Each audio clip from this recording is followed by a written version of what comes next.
Okay, beta, we are going to start our chapter or environment. सबसे पहले we should know what do you mean by environment. Environment क्या होता है? अगर हम बात करते हैं बेटा आज, जिसमें हम बोलते हैं हमारा एनवायरनमेंट बड़ा ही पोल्यूटेड हो चुका है। कैसे कहते हैं हम? इसका मतलब जो हमारी सराउंडिंग्स हैं वो कैसी हो चुकी है? पोल्यूटेड हो चुकी है। तो अब हम ये बोल सकते हैं कि हम एनवायरनमेंट किसे बोलते हैं या एनवायरनमेंट क्या होता है। यानी वो सारी चीज जो हमारे चारों तरफ रहती है, उसमें लिविंग भी होती है और नॉन लिविंग भी होती है। तो हम कैसे डिफाइन करेंगे एनवायरनमेंट को? देखिए बेटा, एनवायरनमेंट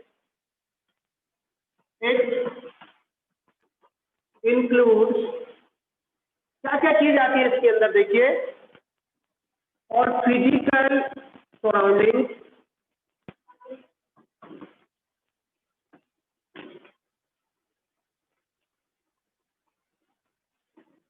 और फिजिकल सराउंडिंग। हमारी फिजिकल सराउंडिंग में क्या हो सकती है? एयर हो सकती है।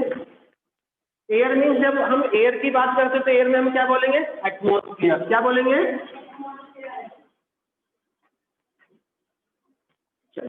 If you talk about water bodies, water bodies में बेटा अगर आप देखें, आप किसी पॉन्ड को देख सकते हैं, पॉन्ड का एग्जांपल ले सकते हैं, लेक का एग्जांपल ले सकते हैं, रिवर का एग्जांपल ले सकते हैं, सी का एग्जांपल ले सकते हैं, ओशियन का एग्जांपल ले सकते हैं, एक्सेट्रा। ये सारी की सारी क्या होगी बेटा? वाटर बॉडीज हो गई। उसके बाद क्या हो गई बेटा? सोयल। और सोयल में बेसिकली किस चीज की हम बात करते हैं? जो लैंड होती है। एनवायरमेंट क्या इंक्लूड करता है बेटा? इट इंक्लूड और फिजिकल सराउंडिंग, जिसमें एयर हो गई, वाटर बॉडीज हो गई और सोइल हो गई। और उसके साथ साथ और क्या चीज इंक्लूड होती है इसके अंदर? एंड और ऑर्गेनिज्म। उन ऑर्गेनिज्म में क्या क्या आते हैं बेटा? उनके अंदर प्लांट्स भी आते हैं। और क्या आते हैं बेटा? एनिमल्स आते हैं। और क्या आते हैं? ह्यूमन बीइंग्स भी आते हैं उसी में। और उसके साथ साथ में माइक्रो ऑर्गेनिज्म। ठीक है, अब माइक्रो ऑर्गेनिज्म आपने पढ़ा है, चाहे हम बैक्टीरिया की बात करें, चाहे हम वायरस की बात करें, चाहे हम एल्गी की बात करें, चाहे हम फंगाई की बात करें। तो ये सारे के सारे मिलके क्या बनाते हैं बेटा? हमारा एनवायरनमेंट बनाते हैं। तो हमारा एनवायरनमेंट, हमने कहा कि मैंने बनाया एनवायरनमेंट, नहीं। हमारा एनवायरनमेंट किससे मिलके बना होता है बेटा? लिविंग चीजों से भी मिलके बना होता है, जिसके अंदर हमने क्या है? लिविंग चीज में सारे ऑर्गेनिज्म आ गए, plant, animals, human beings, micro organism. और माइक्रो ऑर्गेनिज्म के अंदर भी जैसे आपने लास्ट क्लास में पढ़ा होगा, 8th क्लास में आप पढ़ के आए हैं कि जिसके अंदर आप क्या क्या पढ़ के आए माइक्रो ऑर्गेनिज्म में? आपने वहां पे बैक्टीरिया को भी पढ़ा, आपने प्रोटोजोआ को भी पढ़ा, आपने वहां पे फंगस को भी पढ़ा, वहां पे एल्गी को भी पढ़ा, वायरस को भी पढ़ा। तो ये सब मिला के किसकी फॉर्मेशन करते हैं बेटा? एक एनवायरनमेंट की फॉर्मेशन करते हैं। तो हमारा एनवायरनमेंट किस किस चीज को इंक्लूड करता है? नॉन लिविंग चीज को भी करता है, जिसमें क्या आ गई? एयर आ गई, वाटर बॉडीज आ गई, सोइल आ गई। और लिविंग थिंग्स, जो लिविंग थिंग्स है उनके अंदर क्या आ गए बेटा? प्लांट्स, एनिमल्स, ह्यूमन बीइंग्स और माइक्रो ऑर्गेनिज्म आ गए। Environment is clear. इसके बाद आगे चलते हैं बेटा कि एनवायरनमेंट के अंदर कुछ मटेरियल्स होते हैं, जिनमें कुछ को तो हम बोलते हैं बेटा बायोडिग्रेडेबल और कुछ को हम बोलते हैं नॉन बायोडिग्रेडेबल। सबसे पहले बेटा ये टर्म हमें क्लियर करना चाहिए कि what do you mean by biodegradable. एक छोटा सा एग्जांपल लीजिए, देखिए जैसे हम क्या करते हैं, हमारे घर के अंदर हम फ्रूट्स लेके आते हैं, उनको पील आउट करते हैं, उनको छीलते हैं, वेजिटेबल्स लेके आते हैं, उनके भी कुछ पीसेस बच जाते हैं, उनकी भी फीलिंग्स बच जाती है। हम क्या करते हैं, अगर उनको क्या करते हैं सोइल के अंदर बरीड कर दें, तो क्या होगा कुछ समय बाद?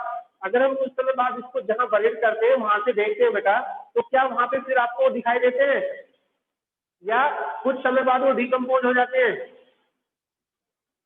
वो कुछ समय बाद क्या हो जाते हैं? डिकम्पोज हो जाते हैं। और कैसे सब्सटेंस में डिकम्पोज हो जाते हैं? नॉन पॉइजनस सब्सटेंस में डिकम्पोज हो जाते हैं। तो बेटा ऐसे सब्सटेंस को हम बोलते हैं बेटा, उनको बोलते हैं बायोडिग्रेडेबल सब्सटेंस। कैसे कैसे होते हैं? जैसे आपने लिया बेटा फ्रूट, वेजिटेबल्स, पील, इनके पील्स लिए आपने, या इनके रिमेनिंग पार्ट लिए जो बचा हुआ पार्ट है, पेपर लिया आपने, उसके साथ साथ में और क्या हो सकता है बेटा, वुड हो सकती है, प्लांट पार्ट हो सकता है बेटा, कोई भी एनिमल पार्ट हो सकता है। ये सारे के सारे क्या होते हैं बेटा, ये सारे के सारे जो मटेरियल हैं ये क्या होते हैं बेटा, नॉन पॉइजनस सब्सटेंस में डिकम्पोज हो जाते हैं। तो जो मटेरियल क्या हो जाता है बेटा, नॉन पॉइजनस सब्सटेंस में डिकम्पोज हो जाता है, उसको क्या बोलते हैं,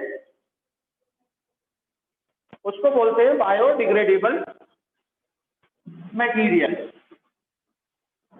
तो कैसे हम इसको डिफाइन कर सकते हैं बेटा,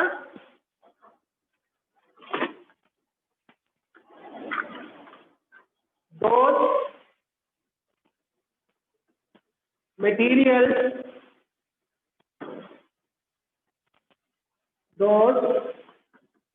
materials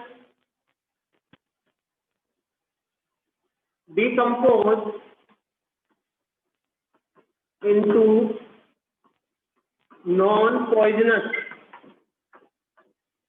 substances। किसमें डिकम्पोज होते हैं, नॉन पॉइजनस सब्सटेंस में डिकम्पोज हो जाते हैं, उनको हम क्या बोलते हैं बेटा, उनको बोलते हैं बायोडिग्रेडेबल वेस्ट। ठीक है, अब इसका जस्ट अपोजिट क्या हो जाएगा, इसका जस्ट अपोजिट हो जाएगा नॉन बायोडिग्रेडेबल मटेरियल्स। यानी कि नॉन बायोडिग्रेडेबल सब्सटेंस क्या होते हैं, कि क्या वो भी नॉन पॉइजनस सब्सटेंस में डिग्रेडेट होते हैं, डिकम्पोज होते हैं, नो, वो नॉन पॉइजनस सब्सटेंस में डिग्रेडेट या डिकम्पोज नहीं होते। अब देख लेते हैं बेटा, बात कर लेते हैं इसकी भी।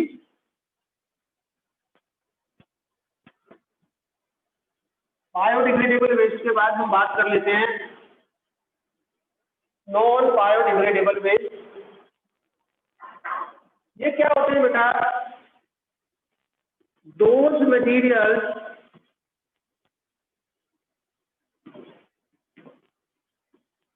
do not decompose into non-poisonous substances। ये क्या होते हैं बेटा, नॉन पॉइजनस सब्सटेंस में डिकम्पोज नहीं होते। यानी कि क्या होते हैं, ये जिन सब्सटेंसेस में डिकम्पोज होते हैं वो सब्सटेंस हमारी सोइल के लिए, हमारी लैंड के लिए, हमारे अर्थ के लिए कैसे होते हैं, पॉइजनस होते हैं। अब जब कोई चीज पॉइजनस होगी तो उसका इफेक्ट कैसा पड़ेगा, यूजफुल इफेक्ट पड़ेगा या हार्मफुल, उसका हार्मफुल इफेक्ट पड़ेगा।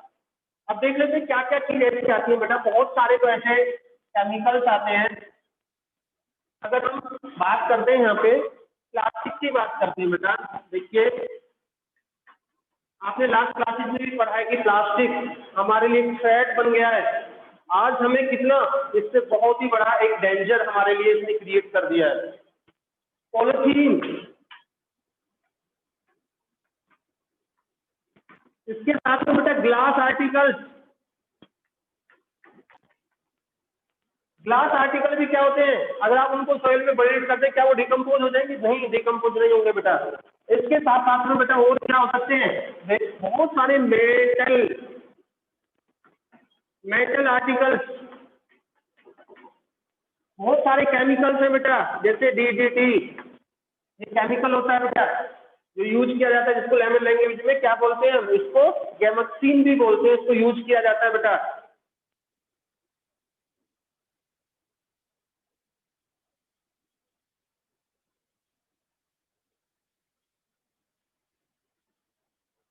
चलिए, तो नॉन बायोडिग्रेडेबल सब्सटेंस, जो नॉन बायोडिग्रेडेबल मटेरियल्स होते हैं बेटा, वो नॉन पॉइजनस जो सब्सटेंस उसमें डिकम्पोज नहीं होते। तो हमें दो चीज का क्लियर पता चला बेटा, एक नॉन बायोडिग्रेडेबल और दूसरा बायोडिग्रेडेबल। ठीक है, तो हमें बेटा कोशिश करनी चाहिए ऐसे सब्सटेंस यूज करने चाहिए कि अगर वो वेस्ट होते हैं तो वो नॉन पॉइजनस सब्सटेंस में क्या हो जाए, नॉन पॉइजनस सब्सटेंस में डिग्रेडेट हो जाए।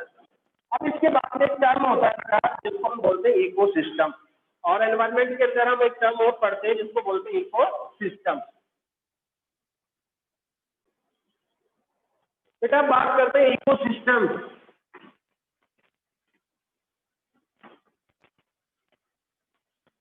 What do you mean by ecosystem? तो इकोसिस्टम होता क्या है बेटा? It is self content unit of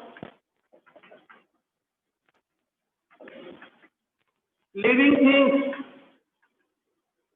living things हमने एनवायरमेंट के अंदर पढ़ी थी, कौन कौन सी हो सकती है लिविंग थिंग्स? हो सकते हैं, एनिमल्स हो सकते हैं, और क्या हो सकते हैं? ह्यूमन बीइंग हो सकते हैं, और क्या हो सकते हैं? And micro organism.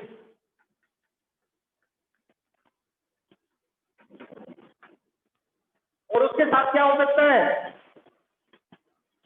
And their non living environment. Non living environment में क्या क्या आता है बेटा? इसके अंदर एयर, और क्या आ सकते हैं बेटा? वाटर, और क्या आ सकती है बेटा? सोयल एक्सेस। ये सारी चीज आती है बेटा। ये सब मिलके क्या बनाते हैं बेटा? इकोसिस्टम बनाते हैं। इकोसिस्टम के अंदर क्या क्या चीज हो गई?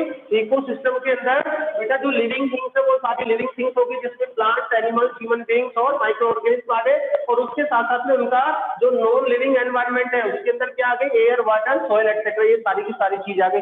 ये सारी की सारी चीज मिला के क्या बनाते हैं? एक इकोसिस्टम की फॉर्मेशन करते हैं। जब भी हम किसी इकोसिस्टम का एग्जांपल लेंगे, इकोसिस्टम हम ले सकते हैं अगर हमारे स्कूल के बाहर या ग्राउंड है बेटा, हम इसको भी एक क्या बोल सकते हैं? ग्रासलैंड इकोसिस्टम बोल सकते हैं।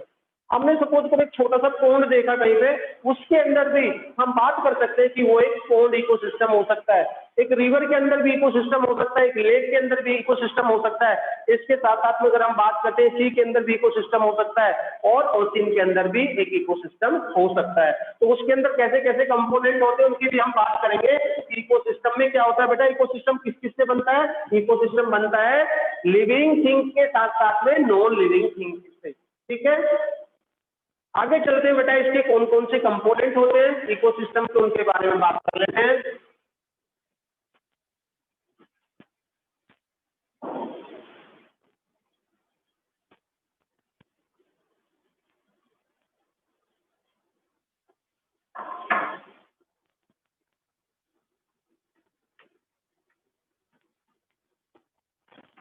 Components of ecosystem.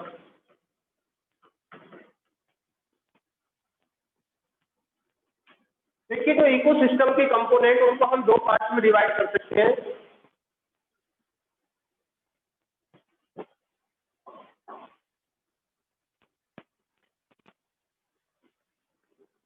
A biotic component, और दूसरा हम कह सकते हैं बेटा बायोटिक कंपोनेंट। अगर बेटा हम बात करते हैं टर्म ए बायोटिक, जहां भी हम बात करते हैं बेटा bio terms, bio means life, life means living. जब भी हम बात कर रहे हैं बेटा बायो टर्म की, साइंस के अंदर बायो मीन्स लिविंग, यानी we are talking about life. हम लाइफ के बारे में बात कर रहे हैं और हमने ए पहले लगा दिया, तो ये कंपोनेंट कैसे होंगे? लिविंग होंगे, नॉन लिविंग होंगे? Abiotic, abiotic component क्या होते हैं बेटा? एक बार देख लीजिए। Abiotic component non living component. क्या होते हैं नॉन लिविंग कंपोनेंट? देखिए, अगर मैं आपसे बात करता हूं बेटा एयर, क्या एयर ने कभी आपसे बात की कि आप लोग ज्यादा ऑक्सीजन ले रहे हैं मेरे अंदर से, आप मेरे अंदर ज्यादा कार्बन डाइऑक्साइड मिक्स कर रहे हैं? क्या कभी बात की? क्या कभी उसने महसूस किया कि आज तो टेम्परेचर ज्यादा हो, आज टेम्परेचर कम हो रहा है? तो क्या बेटा एक इसका एग्जाम्पल है, कैसा कंपोनेंट है? Non living. अगर हम एयर के अंदर भी बात करते हैं बेटा, अगर आपने बात की कि एयर के अंदर चाहे आप गैस की बात करें, नाइट्रोजन गैस की बात करें, आप हाइड्रोजन गैस की बात करें, आप जो मीथेन गैस की बात करें, आप चाहे बात करें बेटा ऑक्सीजन एक्सेट्रा, किसी भी गैस की बात करें, ये सारी की सारी किसके अंदर मिली हुई होती है? एयर के अंदर मिक्सअप होती है। हम इसको ये भी बोल सकते हैं बेटा जो हमारा एटमोस्फियर है, एटमोस्फियर, ठीक है, इसके अंदर ये सारे के सारी गैसेस प्रेजेंट होती है, ये सब मिलके क्या बनाती हैं?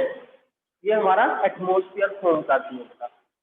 और क्या कह सकते हैं बेटा एबायोटिक कंपोनेंट्स के अंदर? हम वाटर बॉडीज की बात कर सकते हैं बेटा, वाटर बॉडीज। वाटर बॉडीज में क्या क्या आता है बेटा? वाटर बॉडीज में आप जानते हैं, हम बात कर सकते हैं सी की बात कर सकते हैं, हम रिवर की बात कर सकते हैं। किस किस फॉर्म में वाटर हमारे सामने प्रेजेंट है, इस अर्थ पे प्रेजेंट है, हम वो सारी चीज यहाँ पे बता सकते हैं कि वो सारे के सारे कहाँ आते हैं? एबायोटिक कंपोनेंट में आते हैं, चाहे सी, रिवर, पोन्ड, लेक एक्सेट्रा। कोई भी वाटर बॉडीज है, चाहे कोई छोटा सा पोन्ड है, लेक है, रिवर है, ओशियन है, सी है, तो ये सारे के सारे किसके अंदर आ गए बेटा? वाटर बॉडीज के अंदर आ गए। और इसके बाद क्या होती है बेटा? इसके बाद सोयल। क्या आती है इसके बाद? सोयल। सोयल किसकी बात करते हैं हम? सोयल जो बेटा लैंड हम यूज करते हैं, चाहे एग्रीकल्चर के लिए यूज करते हैं, चाहे हम उस पर अपनी कोई फैक्ट्री बनाए, अपना रेजिडेंस बनाए, स्कूल बनाए, कुछ भी बनाए, किसके ऊपर होता है? लैंड के ऊपर बना हुआ होता है बेटा। इसके साथ साथ और बहुत सारे जितने भी एलिमेंट्स होते हैं, अगर हम बात करें कार्बन की बात करें, हम बात करें फॉस्फोरस की बात करें, हम बात करें सल्फर की, ये सारे के सारे बेटा क्या है? ये सारे के सारे एबायोटिक कंपोनेंट्स हैं। और वो किसके ए कंपोनेंट बेटा? किसके हैं? इकोसिस्टम के abiotic component. Abiotic component clear हो गया कि जो नॉन लिविंग कंपोनेंट्स होते हैं, जिसके अंदर एयर भी आती है, वाटर भी आता है, सोयल भी आती है, और सोयल के अंदर चाहे एयर के अंदर जो भी सब्सटेंस प्रेजेंट है नॉन लिविंग, वो सारे के सारे एबायोटिक कंपोनेंट का एग्जाम्पल है। इसके बाद दूसरे टर्म की बात करते हैं, दैट इज और बायोटिक कंपोनेंट। अब देख लेते हैं बेटा बायोटिक कंपोनेंट्स क्या होते हैं।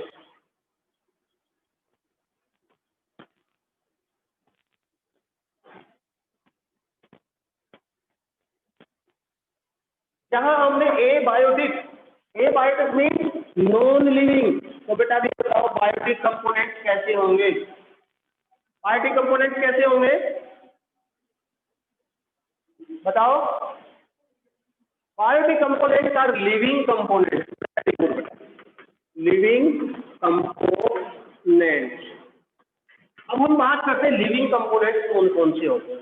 देखिए सबसे पहले यहाँ से देख लीजिए बेटा कि लिविंग कंपोनेंट्स कौन कौन से होते हैं। यहाँ से देखिए बेटा हम बात करते हैं प्लांट की। प्लांट कैसे होते हैं? एबायोटिक कंपोनेंट है इकोसिस्टम के, या बायोटिक कंपोनेंट है? बायोटिक कंपोनेंट है। और बेटा एक चीज बताओ, जो प्लांट्स होते हैं कैसे होते हैं? ये अपना फूड कैसे बनाते हैं? अपना फूड खुद बनाते हैं, फूड के लिए किसी दूसरे पे डिपेंड रहते हैं? अपना फूड खुद बनाते हैं। इसलिए इन प्लांट को हम क्या बोलते हैं बेटा? ऑटोट्रोफ्स। क्या बोलते हैं? ऑटोट्रोफ्स बोलते हैं। और ये अपना खाना खुद बनाते हैं, और इनके खाने पे एनिमल्स भी डिपेंड रहते हैं। इसलिए हम इन प्लांट्स को क्या बोलते हैं? इन प्लांट्स को बोलते हैं प्रोड्यूसर्स। क्या बोलते हैं? प्रोड्यूसर्स। मूवी का प्रोड्यूसर नहीं जो मूवी बनाता है, ये फूड के प्रोड्यूसर से फूड बनाते हैं बेटा। तो प्लांट्स कैसे हो गए? ऑटोट्रोफ्स। उसके बाद बात करते हैं बेटा, देखिए एनिमल्स, उसके साथ में ह्यूमन बीइंग्स। ये कैसे होते हैं बेटा? जो एनिमल्स और ह्यूमन बीइंग्स होते हैं, ये कैसे होते हैं? क्या ये भी अपना खाना सनलाइट में खुद बना सकते हैं? तो बेटा ये कैसे हो गए? हेटेरोट्रोफ, क्योंकि they are depend for food on the plant. जो अपने फूड के लिए किस पर डिपेंड होते हैं? प्लांट्स पर डिपेंड होते हैं। इसलिए इनके लिए हमने टर्म क्या यूज किया बेटा? इसके लिए हमने टर्म यूज किया हेटेरोट्रोफ। तो ये क्या करते हैं बेटा? इसलिए इनको क्या बोलते हैं? इनको कंज्यूमर्स भी बोलते हैं, कंज्यूमर। बाकी प्राइमरी सेकेंडरी टर्सरी आगे बात करेंगे, अभी फिलहाल हम केवल इस टर्म को क्लियर कर लेते हैं, बायोटिक कंपोनेंट को। इसके बाद देखिए बेटा माइक्रो ऑर्गेनिज्म। माइक्रो ऑर्गेनिज्म, देखिए माइक्रो ऑर्गेनिज्म में क्या होते हैं बेटा? सर्टेन बैक्टीरियन, सर्टेन फंगाई क्या काम करते हैं? ये जो चाहे तो प्लांट बेस्ड हो, प्लांट पार्ट हो चाहे वो एनिमल वेस्ट हो या एनिमल पार्ट हो, बेटा ये क्या करते हैं कि उसको डिकम्पोज करते हैं। जो मटेरियल के वो बने होते हैं, जिन सब्सटेंसेस के वो बने होते हैं, उनमें क्या कर देते हैं, उनको डिकम्पोज कर देते हैं। इसलिए उनको हम बोलते हैं डिकम्पोजर। डिकम्पोजर, ठीक है। और इसके अंदर क्या आते हैं बेटा, इसके अंदर आते हैं सर्टेन बैक्टीरिया एंड फंगाई। चलिए, तो बेटा हमें पता चला कि बायोटिक कंपोनेंट के अंदर क्या आ गए, बायोटिक कंपोनेंट के अंदर प्लांट्स आ गए, एनिमल्स आ गए, ह्यूमन बींग्स आ गए और माइक्रो ऑर्गेनिज्म आ गए। प्लांट्स को हमने क्या कहा, ऑटोट्रोफ से अपना फूड खुद बनाते हैं। इनको हमने क्या कहा, प्रोड्यूसर्स का। जो एनिमल्स है बेटा और ह्यूमन बींग्स है, they are depend on plants for their food. उनको क्या कहा हमने, हेटेरोट्रोफ्स कहा। और इनको क्या कहते हैं, कंज्यूमर्स बोलते हैं। नेक्स्ट चला micro organism. Certain micro organism होते हैं, वो क्या करते हैं, प्लांट पार्ट को और एनिमल पार्ट को वो किसमें करते हैं बेटा, वो डिकम्पोज करते हैं, उनके वेस्ट को डिकम्पोज करते हैं। इसलिए उनको हमने इस कैटेगरी में रखा, डिकम्पोजर्स की कैटेगरी में रखा। और इस काम को कौन करते हैं बेटा, certain bacteria and certain fungi करते हैं। तो हमें पता चला बेटा इस चैप्टर में। और एनवायरनमेंट के अंदर क्या क्या चीज होती है, एनवायरनमेंट के अंदर सारी लिविंग चीज होती है और नॉन लिविंग चीज, ये सारी की सारी थिंग्स मिलकर क्या बनाती है, एनवायरनमेंट की फॉर्मेशन करती है। उसके साथ साथ में बेटा इकोसिस्टम क्या करता है कि इकोसिस्टम भी हमारे नॉन लिविंग और लिविंग पार्ट से मिलकर बनता है। और दूसरी क्या चीज होती है बेटा इकोसिस्टम के अंदर जो एनर्जी आती है, कहां से आती है बेटा, वो कहां से आती है, डायरेक्टली सन से आती है। उसके बाद फिर प्रोड्यूसर्स अपना काम करते हैं और जो कंज्यूमर्स होते हैं वो अपना फूड प्रोड्यूसर से लेते हैं। इसी तरीके से हम बात करते हैं बेटा, इकोसिस्टम के दो कंपोनेंट होते हैं, एक कंपोनेंट को एबायोटिक कंपोनेंट बोलते हैं, दूसरे को बायोटिक कंपोनेंट बोलते हैं।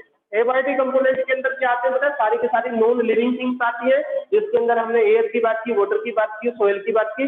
जो बायोटिक कंपोनेंट्स आते हैं उनके अंदर सारे के सारे लिविंग थिंग्स आती है, उनके अंदर प्लांट्स, ह्यूमन बींग्स, एनिमल्स और माइक्रो ऑर्गेनिज्म आते हैं। It is all about the components of ecosystem.